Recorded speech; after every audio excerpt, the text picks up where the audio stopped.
Good evening दोस्तों, मेरे YouTube channel AD online study में आप सभी का स्वागत है। आज हम लोग पढ़ेंगे अपरदन के बारे में। पिछले वीडियो में हम लोग पढ़े थे कि अपक्षय किसे कहते हैं। अपक्षय पिछले वीडियो में हम लोग पढ़े थे कि अपक्षय किसे कहते हैं। अब देखें कि अपक्षय क्या होता है। चट्टानों का अपने ही स्थानों पे भौतिक तथा रासायनिक क्रियाओं द्वारा क्या टूट फूट होना क्या अपक्षय कहलाता है। चट्टानों का अपने ही स्थानों पे भौतिक तथा रासायनिक क्रियाओं द्वारा टूट फूट होना क्या कहलाता है, अपक्षय कहलाता है। अब हम लोग देख लेते हैं अपरदन। अपरदन में क्या होता है कि जो चट्टानें टूट फूट हुई रहती हैं, अब क्या होता है कुछ कारणों के कारण एक स्थान से दूसरे स्थान पे जाती हैं। जो चट्टानें अपक्षय के द्वारा टूट फूट हुई रहती हैं, ठीक। अब वो क्या होता है कि टूट फूट हुई है तो एक जगह से दूसरी जगह जाएगी, तो एक जगह से दूसरे जगह पे जाना क्या कहलाता है, अपरदन कहलाता है। चट्टानों का इसमें परिवहन से मतलब है। अपरदन में क्या है, परिवहन से मतलब, यानी चट्टानों का एक स्थान से दूसरे स्थान पे जाना क्या कहलाता है, अपरदन कहलाता है। तो चट्टानों का एक स्थान से दूसरे स्थान पर जाना या परिवहन जाना अपरदन कहलाता है। अपरदन कहलाता है।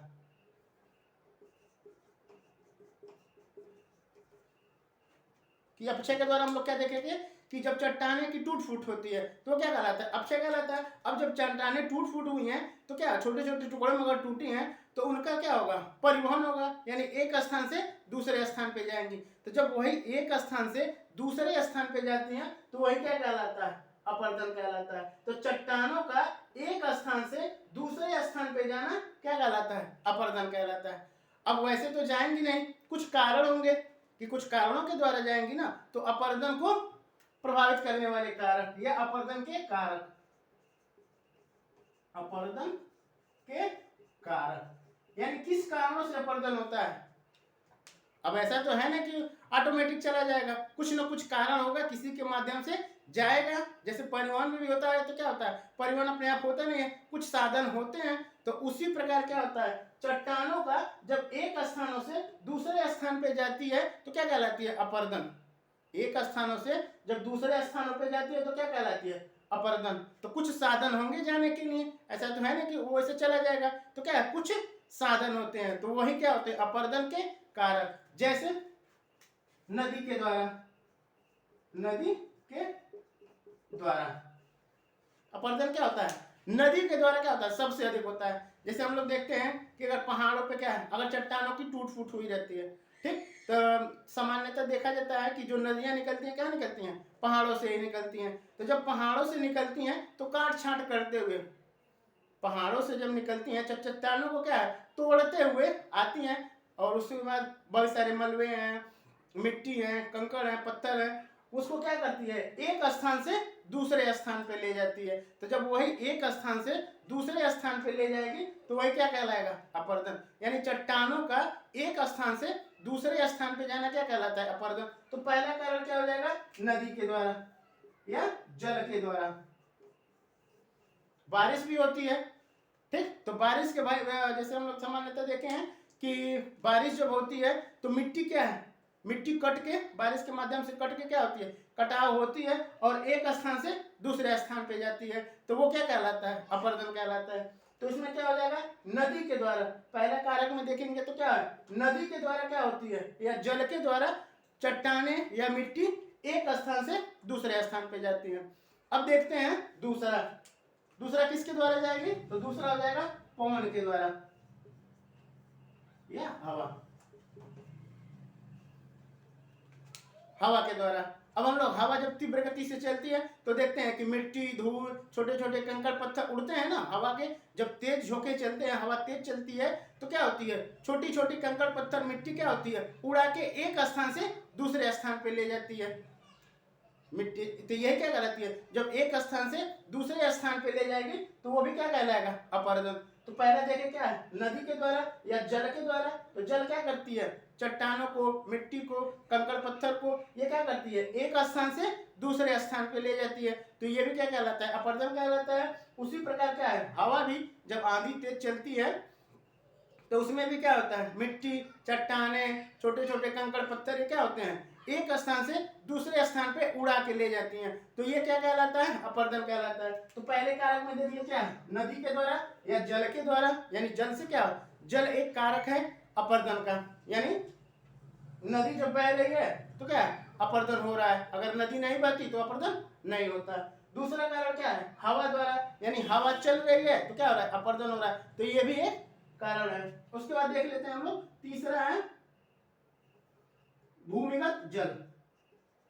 भूमिगत जल द्वारा, भूमिगत जल के द्वारा भी क्या होता है, अपरदन। भूमिगत जल होता है जो पृथ्वी के नीचे पाया जाता है, जो पृथ्वी के नीचे, यानी जो भू प्रॉपर्टी है, यानी सियाल है, उसके नीचे क्या होता है, जो जल पाया जाता है। जैसे हम लोग सामान्यतः देखते हैं कि नल से पानी आता है तो वो भूमि से ही अंदर से आता है। ऐसा तो है ना कि हम लोग अगर एक फुट गड्ढा खोद दे तो उसको पानी निकलने लगेगा। ऐसा तो है ना, हम लोग को क्या ज्यादा अंदर तक खोदना पड़ता है, तब जाके क्या होता है, पानी निकलता है। तो जब भूमि के अंदर से, यानी ये जो सतह है, सतह के अंदर से क्या होता है, जब पानी निकलता है तो वही क्या कहलाता है, भूमिगत जल। तो उसके द्वारा भी क्या होता है, अपरदन होता है। जैसे ही सामान्यतः देखने को मिलता है तो चूना पत्थर वाले क्षेत्रों में, चूना पत्थर, भूमिगत जल जहां पे सर्वाधिक काम करती है तो वो चूना पत्थर वाले क्षेत्रों में काम करती है। इसके बाद हम लोग अलग अलग देखेंगे कि नदी के अपरदन से कौन कौन सी स्थलाकृतियां बनती हैं, पवन के अपरदन से कौन कौन सी स्थलाकृतियां, भूमिगत जल से कौन कौन सी अब स्थलाकृतियां बाद में पढ़ेंगे। पहले क्या देखे हैं, कारक देखते हैं कि अपरदन किस किस के कारण हो रहा है। तो पहला नदी के द्वारा हो गया, दूसरा पवन के द्वारा, तीसरा भूमिगत जल के द्वारा, चौथा हो जाएगा हिमानी के द्वारा, हिमानी के द्वारा। हिमानी के द्वारा भी क्या होता है, अपरदन होता है। जैसे हिमानी के द्वारा जैसे क्या होता है, बर्फ जो जमा रहता है पहाड़ों पे, क्या होता है, बर्फ जो जमा रहता है उसी को क्या कहते हैं, हिमानी कहते हैं।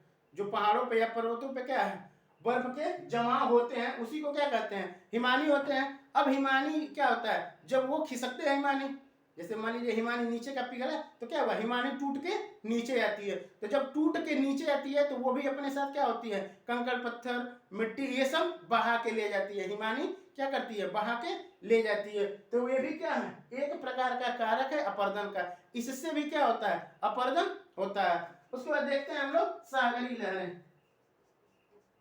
सागरी लहरें जैसे हम लोग देखते हैं कि सामान्यतः क्या होता है, समुद्र के किनारे जाइए तो क्या होता है, लहर बहुत तेज चलती है। लहर क्या होती है, पानी के घर्षण के कारण क्या होती है, लहरें बहुत तेज चलती हैं। तो जिस तटीय क्षेत्रों में क्या होता है, पर्वत पाया जाता है, तो जिस तटीय क्षेत्रों में पर्वत पाया जाता है तो वहां पर क्या होता है, लहरें द्वारा वो तोड़ फोड़ करती हैं।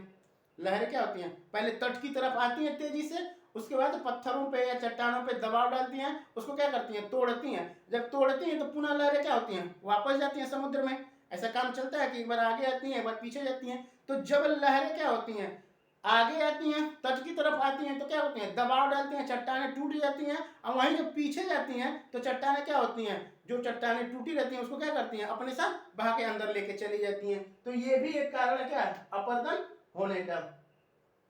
तो अपरदन समझ में आया कि जब चट्टाने का एक स्थान से दूसरे स्थान पे जाना क्या कहलाता है, अपरदन कहलाता है। यानी चट्टानों का एक स्थान से दूसरे स्थान पे जाना क्या कहलाता है, अपरदन कहलाता है। यानी चट्टानों का परिवहन करना, चट्टानों का परिवहन क्या करना क्या कहलाता है, अपरदन कहलाता है। अब अपरदन के हम लोग देख लिए कारक कि किस किस कारण द्वारा परिवहन हो रहा है। जैसे हम लोग भी यात्रा करते हैं तो जैसे ट्रेन से, बस से, हवाई जहाज से, इस प्रकार यात्रा करते हैं ना, एक जगह से दूसरे जगह जाते हैं। उसी प्रकार क्या होता है, चट्टानें भी एक स्थान से दूसरे स्थान पे जाती हैं। तो जब एक स्थान से दूसरे स्थान पे जाती हैं तो वही क्या कहलाता है, अपरदन कहलाता है। तो जैसे हम लोग का साधन था, बस था, ट्रेन था, और उसके बाद वायुयान है। तो इसी प्रकार अपर्दन के कारण जो हो जाएंगे वो नदी के द्वारा यानी जल के द्वारा क्या होता है, एक स्थान से दूसरे स्थान पे ले जाया जाता है। पवन के द्वारा या हवा के द्वारा यानी एक स्थान से दूसरे स्थान पे उड़ा के ले जाया जाता है। उसके बाद भूमिगत जल द्वारा, ये भी क्या है, अंदर जैसे गुफा टाइप बनता है, जब ये अपर्दन होता है तो अंदर से क्या गुफा टाइप बनता है, इसको हम पढ़ाएंगे तो क्लियर हो जाएगा। तो इससे भी क्या होता है कि अपर्दन होता है, यानी एक स्थान से दूसरे स्थान पे क्या होती हैं, चट्टानें घुल के जाती हैं यानी परिवहन करती हैं चट्टानों के द्वारा। सागरीय लहरों के द्वारा यानी इससे भी क्या होता है, अपर्दन होता है, यानी चट्टानें क्या एक स्थान से दूसरे स्थान पे जाते हैं। और ये हो गए क्या अपर्दन। उसके बाद हम लोग देखते हैं तीसरा क्या होता है, निक्षेप। तीसरा क्या होता है, निक्षेप। अब देखिए परिवहन हो रहा है, ठीक है, यात्रा हो रहा है, तो कहीं ना कहीं जा पे रुकेगी ना, ऐसा नहीं ना हमेशा चलती जाएगी हमेशा चलती जाएगी, तो कहीं ना कहीं जाके क्या होगी, इकट्ठा होगी। और जब वही चट्टानें जाके जहाँ पे इकट्ठा होती हैं वही क्या कहलाता है, निक्षेप कहलाता है। अब उसके बाद हम लोग निक्षेप का देख लेते हैं कि निक्षेप किसे कहते हैं। अब हम लोग देख लेते हैं क्या निक्षेप, या इसी को क्या कहते हैं, निक्षेपण। अब जैसे बताए हैं कि क्या चट्टानों का एक स्थान से दूसरे स्थान पे जाना क्या कहलाता है, अपर्दन कहलाता है। अब चट्टानें क्या है, एक जगह से दूसरी जगह जाएंगे तो क्या करेंगे, कहीं ना कहीं इकट्ठा करेंगे, और जब वही कहीं ना कहीं इकट्ठा करते हैं तो वही क्या कहलाता है, निक्षेप कहलाता है। तो जब चट्टानें अपरदन के कारकों द्वारा एक स्थान से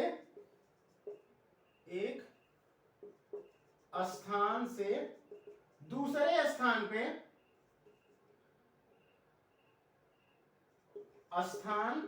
पर ले जाकर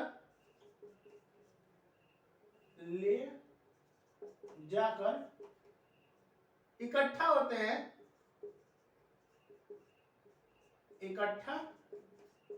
हैं निक्षेप कहलाते हैं, निक्षेप या निक्षेपण कहलाते हैं,